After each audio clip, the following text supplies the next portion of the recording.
Por favor, recebam com carinho Felipe Martins, assessor especial da Presidência da República, e Felipe Pedri, secretário de Comunicação Institucional. Boa tarde, pessoal. Boa tarde, pessoal. Rapidinho aqui, o Pedri vai falar primeiro que eu, mas eu só queria fazer uma breve introdução. Eu acho que todos vocês sabem que a gente está num momento extremamente crítico para o nosso país, para o mundo todo, na verdade, mas para o nosso país um pouquinho mais. A gente está aqui nas vésperas do 7 de setembro e é importante a gente estar num evento como esse, celebrando, conhecendo pessoas, tendo contato, se fortalecendo como movimento. Mas um cuidado que a gente deve ter é de tirar algo desse evento para o nosso movimento que sirva nos dias que virão, ou seja, na nossa organização efetiva como movimento. Então, o que eu quero propor para vocês aqui, antes de mais nada, é que vocês encarem essa apresentação, tanto a minha quanto a do Pedri, como uma conversa, como um bate-papo, o início de uma conversa. Evidentemente, vocês não vão poder falar agora, mas a gente tem aí as redes sociais e outros canais para conversar. E por que isso é importante? Porque o que a gente vai falar aqui não é um tema assim tão distante, mas que está muito próximo da gente, que é a guerra que se faz hoje no Brasil aos conservadores. A perseguição que todos vocês já conhecem, têm visto aí no dia a dia, o noticiário, hoje. Então a gente vai falar um pouquinho sobre isso, as origens disso e como a gente pode reagir, o que a gente pode fazer para resolver esse problema.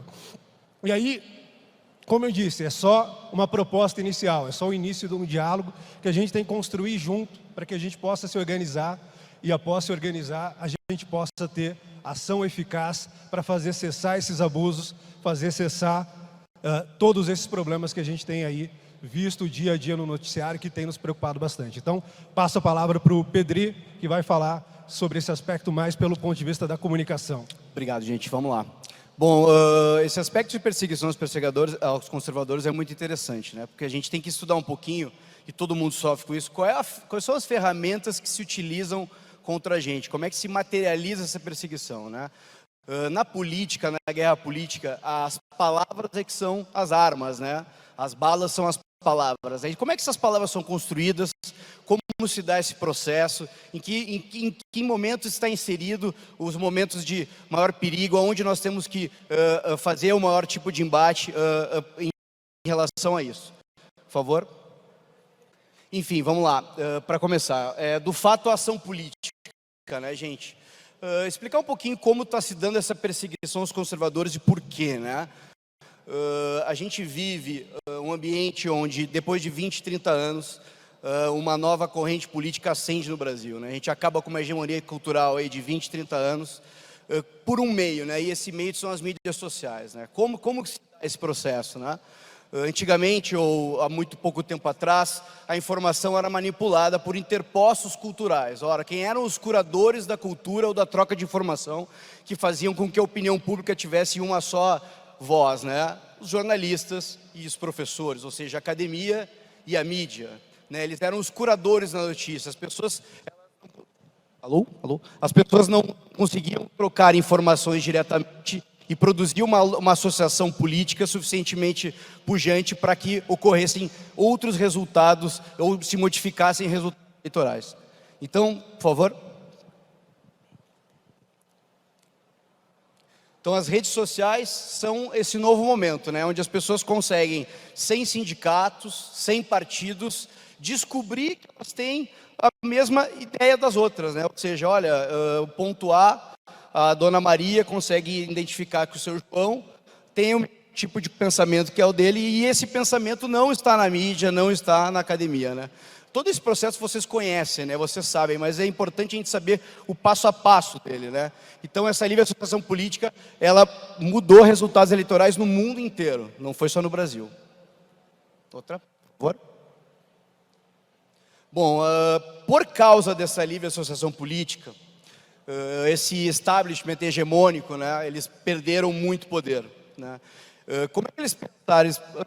Se você perde o poder hegemônico, perde esse monopólio, como é que eles pensaram em tentar reaver, né, esse monopólio que outrora era muito pujante? Vamos criminalizar essa associação política, vamos criminalizar essa troca de informação entre as pessoas. Nisso nasce o termo fake news. O termo fake news, ele nada mais é do que um termo que tenta criminalizar a troca de informação entre as pessoas sem os curadores culturais, sem o jornalista e sem o professor em sala de aula. É simples assim. A criminalização da direita começa com a criação do termo fake news. E isso é tão levado a sério, pode passar? Que ele não é só feito no Brasil, né?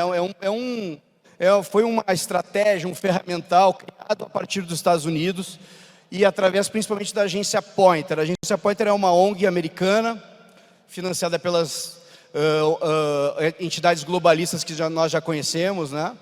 Open Society, Oak Foundation, Ford Foundation. E a Poynter funciona como se fosse uma FIFA das agências de checagem. Então, a Poynter ela legitima as agências de checagem de fatos no mundo inteiro.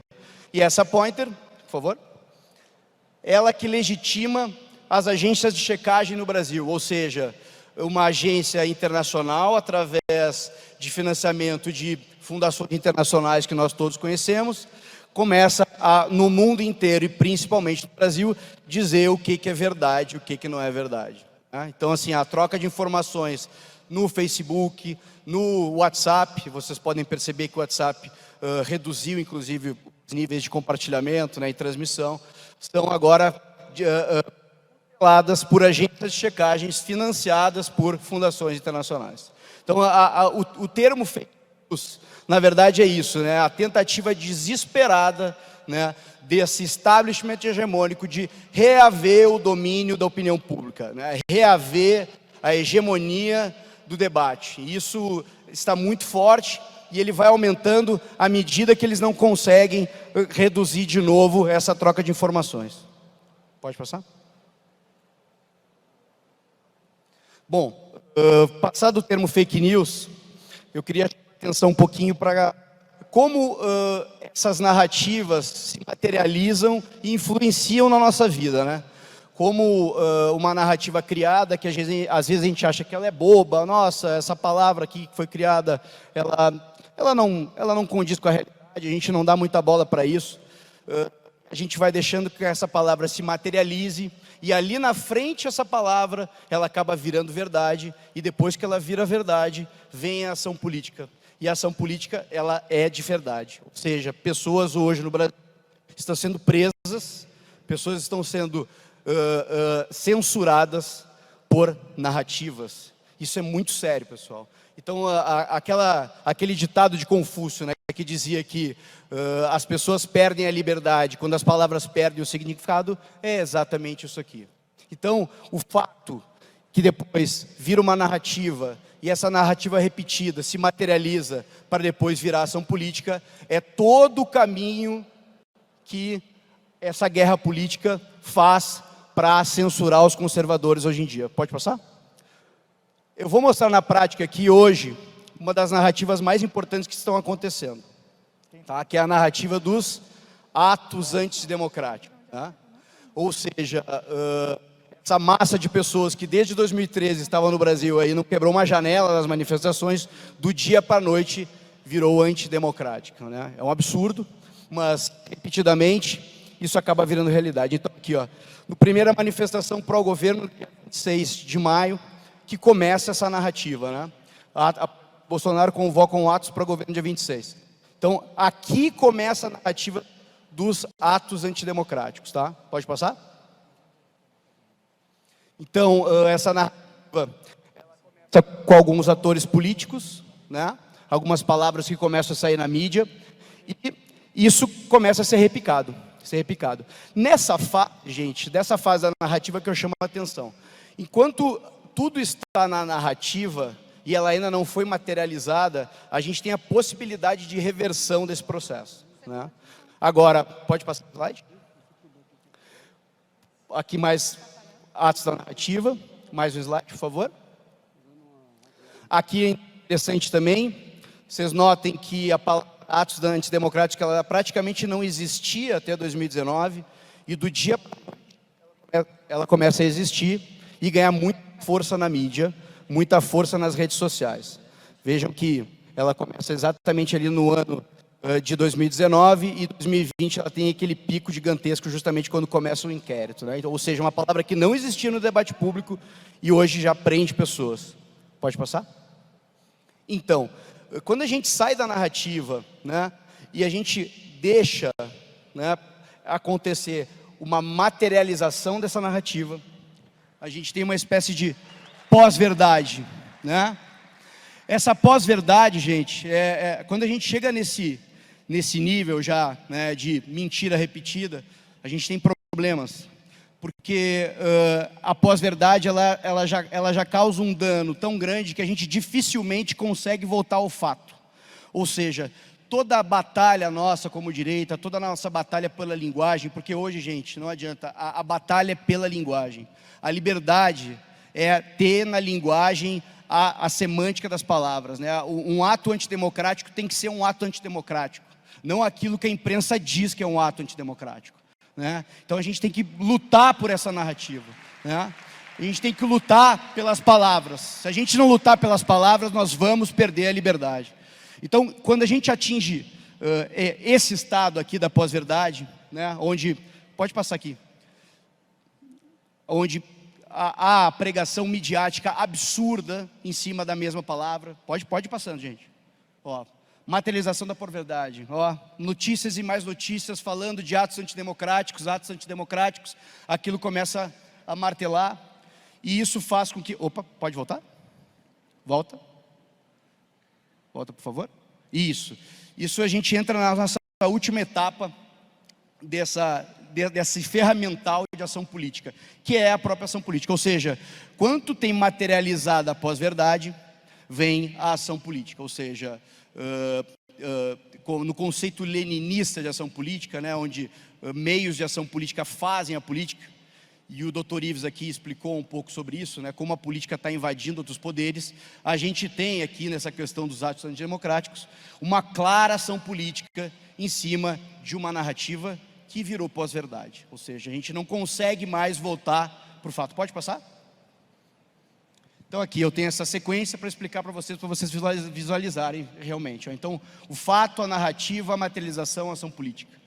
Se a gente não conseguir voltar mais aos fatos, a gente vai viver dentro deste processo aqui, que é um processo sem fim, onde a realidade não é mais contemporânea, né? E a gente tem aí um debate público totalmente envolto somente de narrativas e de muita pouca verdade. Então, assim,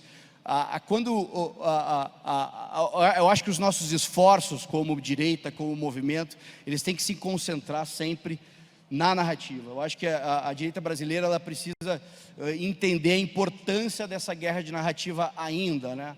Nós somos governo hoje, eu acho que o movimento de direita, o movimento conservador está crescendo muito, mas a gente ainda precisa ganhar muito espaço, né? E a gente tem que entender que a guerra de narrativas ela não é uma opção, ela é uma obrigação. Quando a gente vê aí, a gente pode também trazer isso para a questão do Covid, né, com palavras como negacionismo, a ciência, né, as questões de vacinas e tudo mais, também é o mesmo par e passo, né?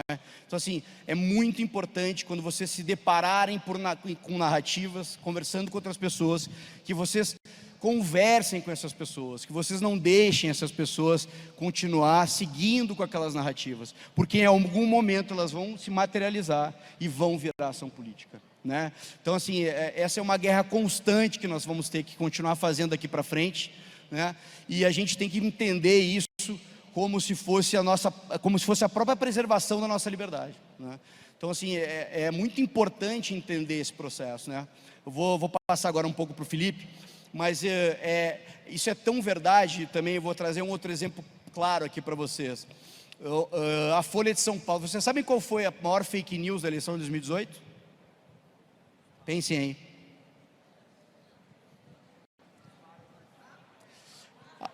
Isso aí, a maior fake news da eleição de 2018, e isso é uma prova desse processo que eu estou mostrando, foi a capa da Folha de São Paulo falando de disparos do WhatsApp. Vejam bem, uma mentira na capa de um grande jornal, né, que poderia ter mudado o resultado de uma eleição, né? E virou materialização e depois uma ação política, porque hoje no TSE, até hoje rola um processo em cima da chapa que ganhou em 2018 por disparos em massa. Ou seja, vejam o poder, né, de uma narrativa ou de uma narrativa materializada e que depois vira ação política, né? Isso é muito poderoso, é muito importante a gente entender isso, né? Ao ponto de abrirem depois uma CPI, até que o nosso querido Hans River aponta para um petista e diz que foi realmente um petista que fez os disparos em massa, né? Então, assim, vejam como a verdade, né? Vejam como a verdade desaparece nesse emaranhado desse processo de linguagem, né? A gente não consegue mais voltar aos fatos, né? Fica difícil de a gente voltar aos fatos. Então, assim, esse exercício nosso, todos os dias a gente tentar entender esse processo de linguagem, para que os fatos não sejam deturpados. E aí eu falo como direita, eu acho que a direita tem uma grande vantagem em relação à esquerda: a gente não precisa mentir, né? A gente não precisa criar uma realidade artificial, né? A gente tem uma vantagem absurda em relação à esquerda, né? Então, assim, acho que esse exercício é importante para todos, né? Todos nós hoje somos comunicadores. Com as redes sociais, acabou a era da comunicação na televisão, na propaganda. Não esperem da propaganda de governo, da propaganda de TV, né, para se comunicar. Vocês todos são comunicadores. Foi isso que a rede social trouxe de novo, né, para o debate público. Todos nós somos comunicadores. Então, assim, eu acho que o movimento conservador, ele tende a seguir dominando a área das redes. A gente tem essa proeminência. Isso tão é verdade que as Big Techs, por mais que nos censurem, não conseguem nos calar nas redes sociais. Mas eu acho que quanto maior é o nosso entendimento sobre esse processo todo, melhor a gente vai poder guerrear exatamente aqui, ó, nas narrativas. Prestem atenção, é nas narrativas que nós conseguimos matar metade dos nossos problemas, né? Muito obrigado.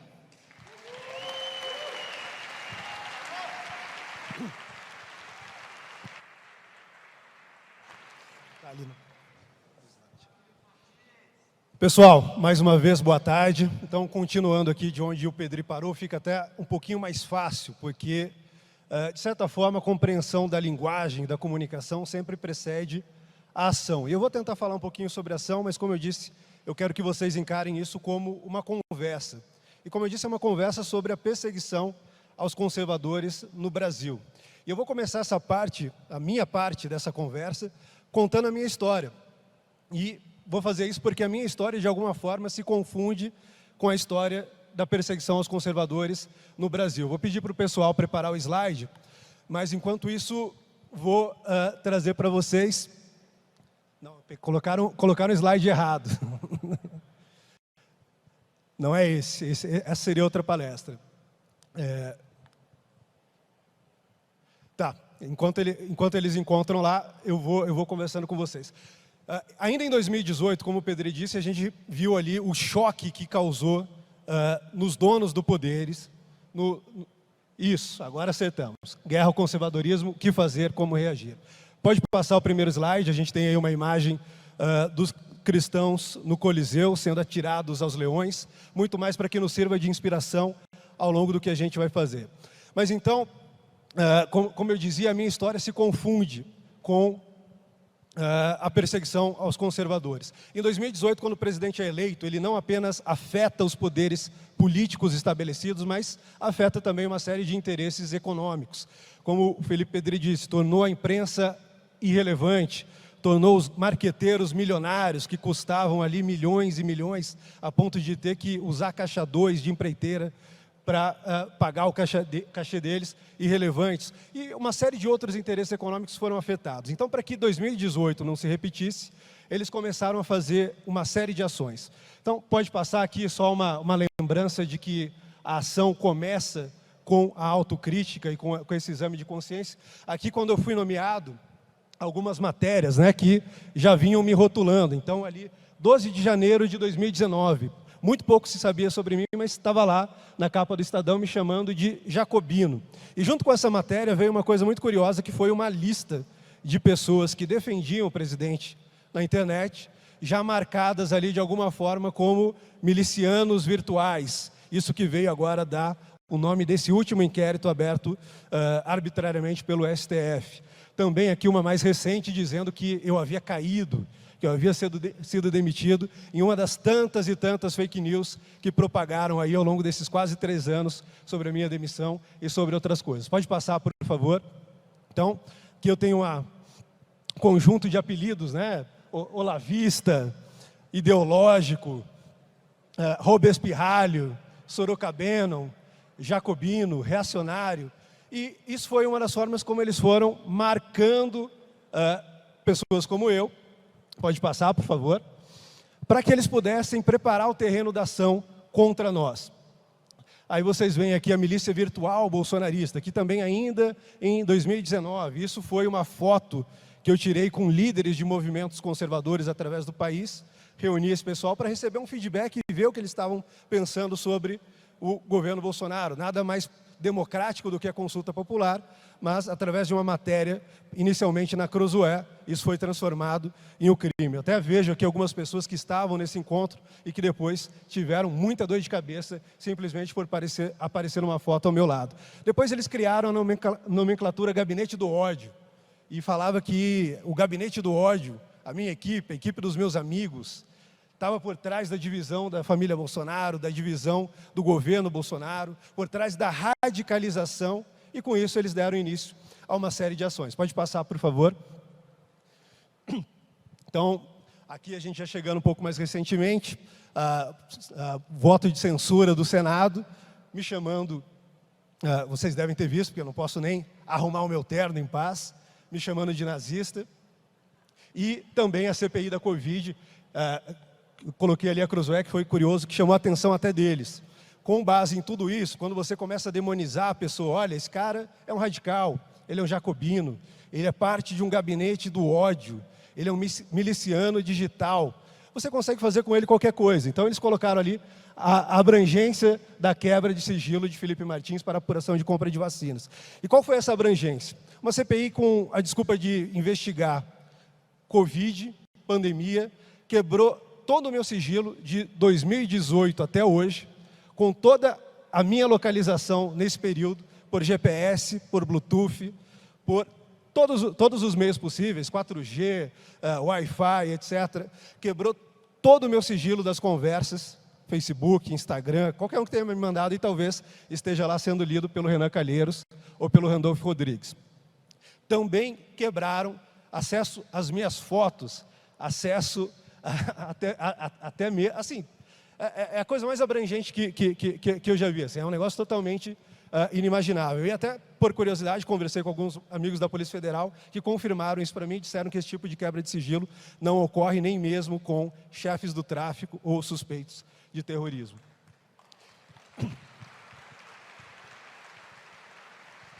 Mas isso aí, eu não estou falando para me vitimizar ou para dizer que eu sou um coitadinho, que eu estou sendo perseguido por algum motivo especial. É só porque, como eu disse, a minha história de alguma forma se confunde com essa perseguição ao movimento conservador. Então vamos para o próximo slide. Pedi para depor na CPI, já que eles estavam me tratando como investigado, não me deram, evidentemente, a oportunidade, não me deram a oportunidade de me defender. Pode ir para o próximo slide. Mas nós temos aqui alguns casos piores. Vocês todos devem estar, pelo menos a essa altura, conscientes desses casos. Temos aqui Oswaldo Eustáquio, Daniel Silveira, Jurandir e Bronze, Roberto Jefferson, todos alvos de ações arbitrárias, de abuso de autoridade, parecidos com o que fizeram comigo, mas como eu ressaltei ali, ainda piores.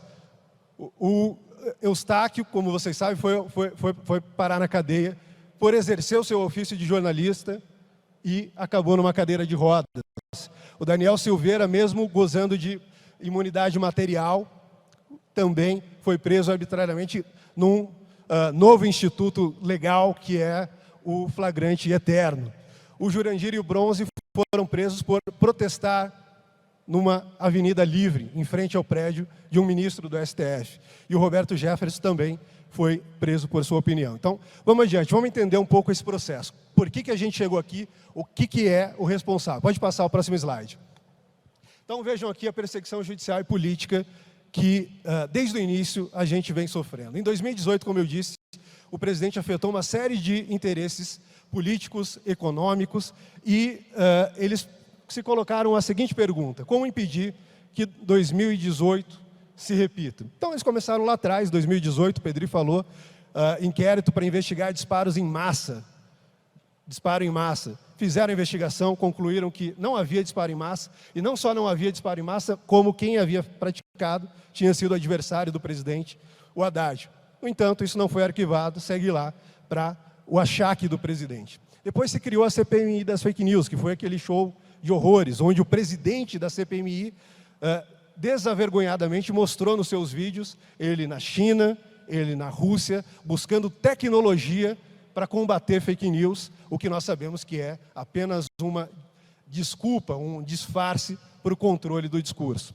Isso gerou o inquérito das fake news, o inquérito dos atos antidemocráticos, o inquérito da interferência na PF, e cada um desses inquéritos aqui eu fui incluído, acreditem, até mesmo no inquérito da interferência da PF, com a qual eu não tenho nada a ver. Mas vejo que no inquérito da interferência na Polícia Federal, eles desenvolvem uma teoria, que é a teoria dos núcleos bolsonaristas. E, de certa forma, todos vocês se enquadram nesses núcleos bolsonaristas e podem se tornar alvo daquilo que eu me tornei e daquilo que outras pessoas se tornaram. O que são os núcleos bolsonaristas? Em primeiro lugar, você tem um núcleo de empresários, segundo essa teoria. Empresários que seriam responsáveis pelo financiamento do movimento conservador, da propagação de fake news, da propagação do discurso do ódio.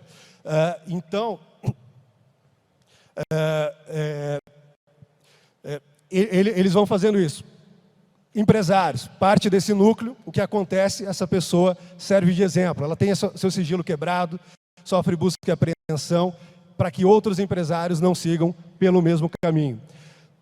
O núcleo de deputados, e não falo aqui só do Daniel Silveira, mas da Bia Kicis, acredito que Felipe Barros também, que tiveram seu sigilo quebrado, tiveram busca e apreensão na sua casa, para que outros deputados também não queiram se juntar. E assim segue, um núcleo de jornalistas, de intelectuais, de militantes, de cidadãos comuns, para que vocês se sintam intimidados e não mais apoiem o governo. Pode passar para o próximo. Como reagir? O que fazer? Podem passar para o próximo.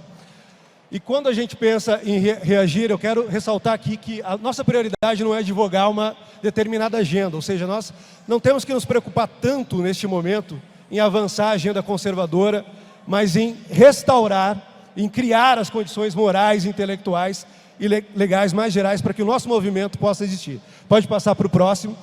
Como que a gente vai fazer isso? Próximo, fazendo um favor. Primeiro, informem-se. Busquem os veículos alternativos, independentes, como muitos que estão aqui, Terça Livre, Brasil Sem Medo, ajudem a financiar esses movimentos, esses veículos, para que eles possam continuar fazendo chegar até nós as informações e resistindo também a todo tipo de ataque que eles sofrem. Próximo, por favor. Próximo. Aqui a gente tem uma imagem de Cícero, numa das suas orações, e aqui eu sugiro que vocês façam barulho. O que eu quero dizer com faça barulho? Talvez todos vocês aqui saibam o que está acontecendo com aquelas pessoas que eu mostrei aqui, mas muitos dos seus vizinhos, dos seus familiares, dos seus amigos não sabem. Informem eles, façam barulho, denunciem nas redes, denunciem para o exterior, usem todos os meios e canais que vocês tiverem. Próximo, por favor. Próximo. Votar não basta, ou seja, nós temos que nos organizar. Nós temos que nos organizar como movimento político para que isso possa preparar a nossa ação efetiva. Próximo, por favor. E aqui eu proponho que a gente aprenda com as lições do passado. Eu não sei se vocês sabem quem são esses aqui, mas ali no meio nós temos, por exemplo, o José Dirceu. Esses mau elementos. Próximo, por favor. E aí o que eu proponho, pessoal, prestem bem atenção. Eu proponho que a gente aprenda com a história e aprenda, inclusive, com o exemplo deles. Vejam que não foi a esquerda revolucionária armada que se sagrou vencedora, mas foi a esquerda gramscista que soube utilizar uma estratégia de organização muito inteligente para escancarar, ou pelo menos se fazer de vítima e poder assumir o poder. Próximo. E hoje estão voltando como uma espécie de lavagem de fatos, né, gente? O PT está voltando como se nada tivesse acontecido, né? E com isso eu proponho uma análise das tecnologias de poder. Vejam, muitos de vocês, eu já vi isso em redes sociais, às vezes numa briga pela existência, ficam um pouco impacientes e querem partir logo para a violência.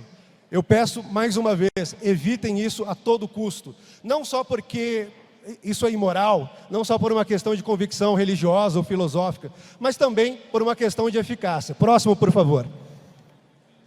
Nós temos aqui o Martin Luther King Jr., próximo. Temos aqui Mahatma Gandhi, próximo, por favor.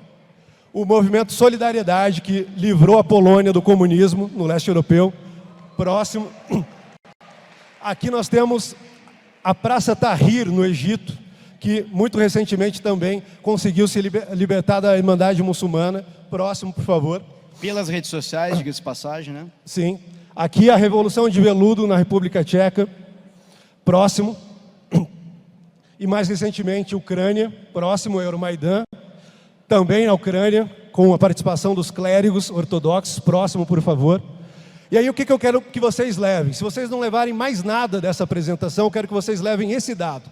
A não violência, isso aqui é um dado coletado por inúmeros cientistas políticos, inúmeros analistas. A não violência foi responsável pela queda de 75% dos regimes autoritários e ditatoriais que caíram nos últimos 40 anos.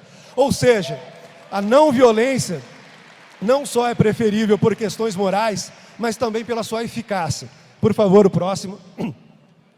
E como a gente faz para formar um grande movimento nacional de resistência inteligente? Vamos ao próximo. A gente começa por aqui, evidentemente. Próximo.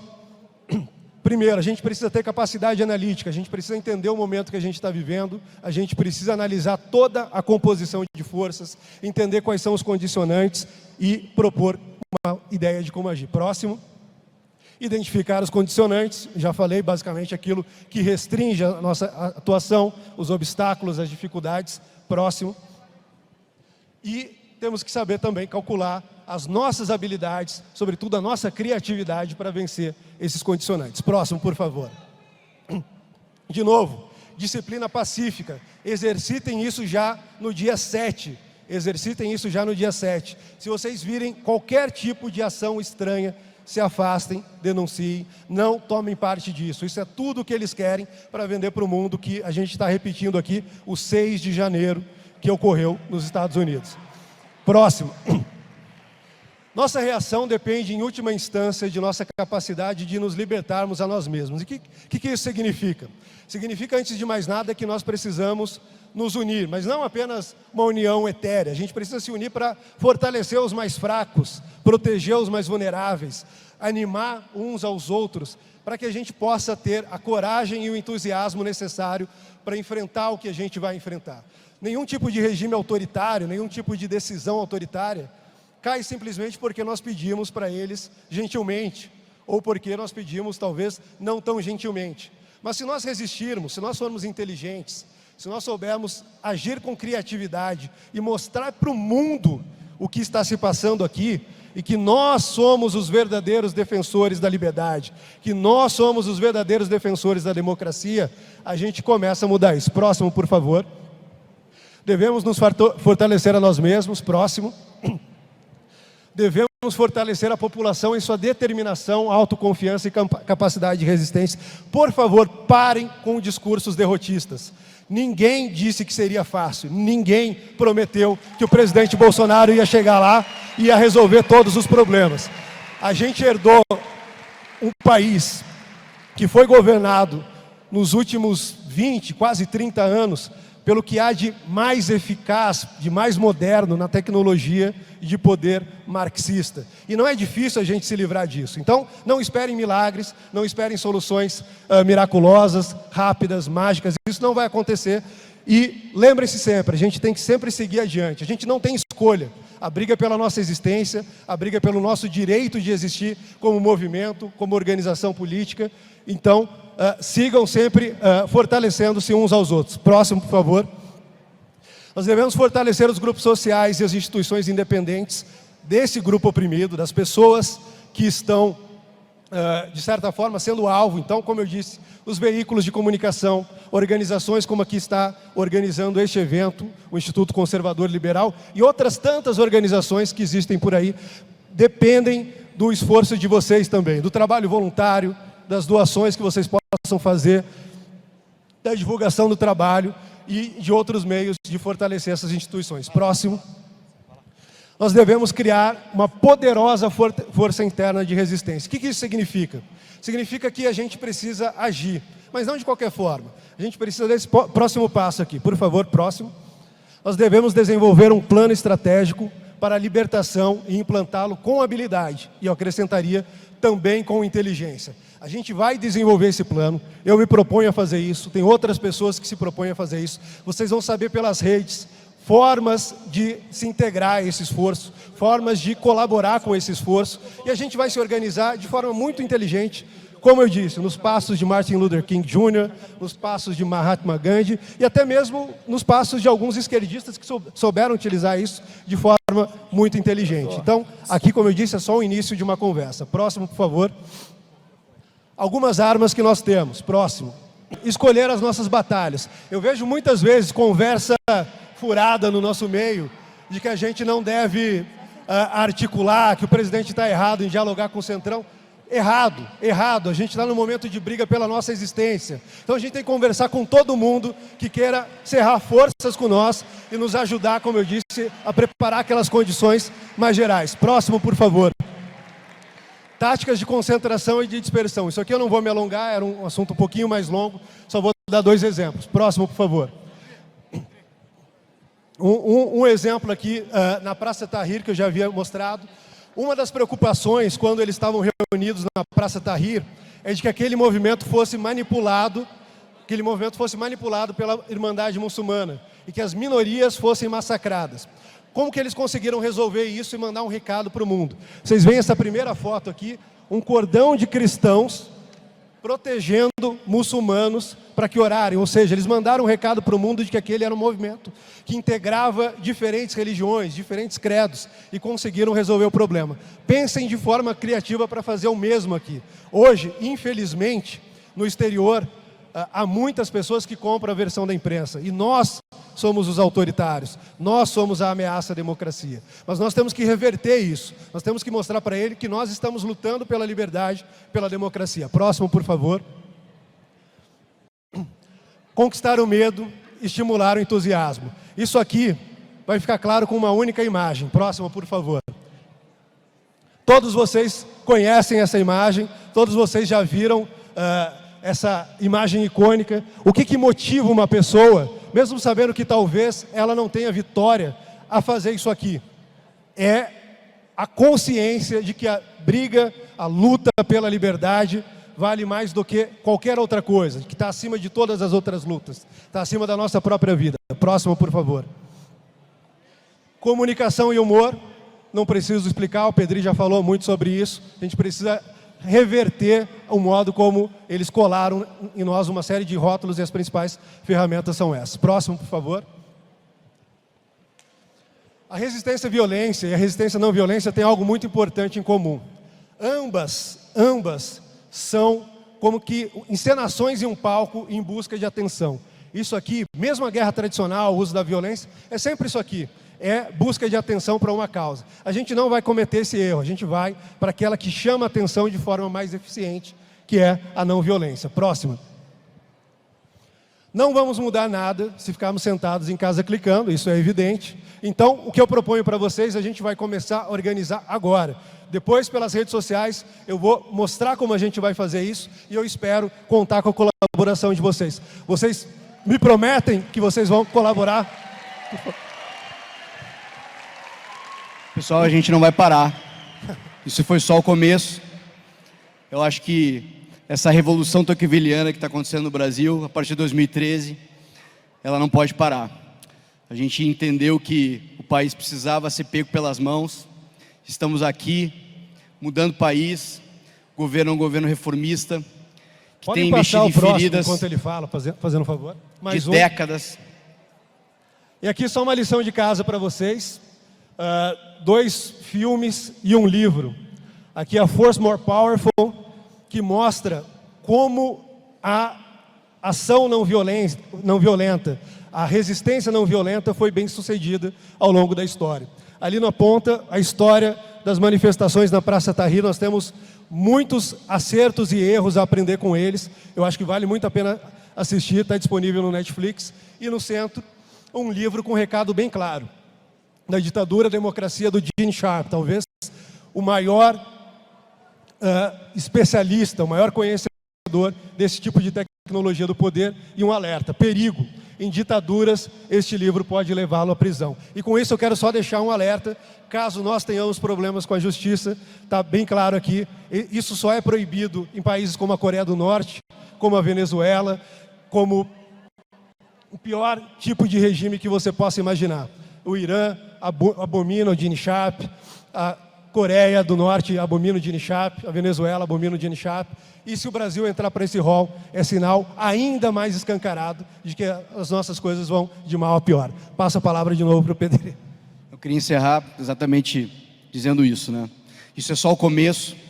O presidente, que é alvo de todos os ataques, um processo de desumanização, né? É importante isso. Loucos como a Adele fizeram o que fizeram, porque o presidente é diariamente atacado. O presidente tenta transformar o presidente numa figura não humana. Esse processo de desumanização, ele recai sobre todos nós, né? Os fascistas, né? Então, assim, não deixem de combater a narrativa, pessoal. Isso é muito mais importante do que vocês pensam. Aquela conversinha ao lado de vocês não estão prestando atenção, de amigos, né? Se vocês escutarem algo que esteja fora do lugar, tentem conversar, tentem falar. É importante ganhar essa opinião pública, ok? O alvo de tudo isso, principal, alvo primordial, é o nosso presidente Jair Bolsonaro. É ele que está sendo vilanizado, é ele que tem sido o alvo desses ataques e é ele que tem sido a principal vítima. Vítima porque eles querem criminalizar o apoio ao presidente. Eles querem criminalizar o fato de vocês estarem aqui, o fato de vocês chamarem ele de mito, o fato de vocês entenderem que com ele o Brasil está passando por mudanças, ainda que muito difíceis, mas que o Brasil está começando a passar pelas mudanças que por tanto tempo nós sonhamos. Então, mais importante do que tudo, que eu tinha para dizer aqui, vocês precisam se organizar, se informem, fortaleçam movimentos como esse, fortaleçam grupos, organizações e sigam em frente.